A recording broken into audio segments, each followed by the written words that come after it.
Тралалело, тралала. Бомбардиро, крокодило. Тун-тун-тун, сахур. Және тағы да басқа итальянша мемдар.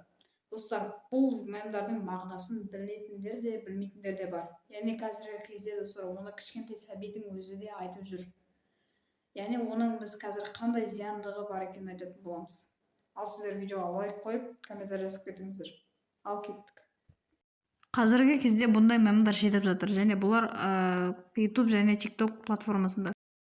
Және бұл жасөспірімдер және сәбилер арасында өте көп таралған. Яғни оны айтып жүрген адамдар оның психикасына әсер етіп, осы сөздер олардың миында қалып қояды.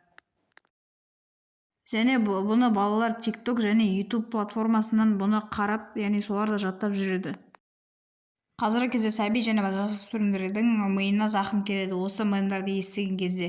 Бұнда итальяндық мемдарды жетіп жатыр, және бұлар өте ауыр мағыналар береді. Мысалы, достар, қазір сіздерге айта кететін жайт, осы 3 мемнің қазір сіздерге яғни аудармасын айтып беретін боламын.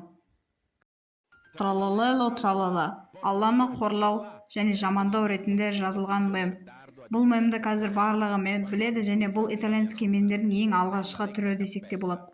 Бомбардиро, крокодило. Палестинадағы балаларды қорлап және олардың үстіне бомба тастап және Аллаға сенбейтіні жайлы айтылған.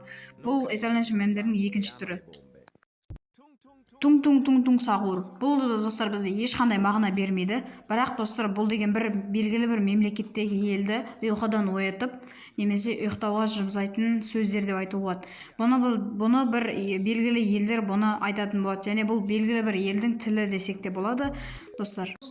Басқа да мемдардың аудармасы бар, бірақ мен олардан ештеңе таба алмадым. Бірақ достар, бәрібір де бұл мемдарды ешқашан айтпауға тырысыңыз. Себебі достар, бұлардың өзінің өте бір жаман нәрселері бар. Мемдардың достар шексіз мағыналары өте көп, достар, сондықтан айтпауға тырысыңыз. Сіздермен болған мен Мади YouTube.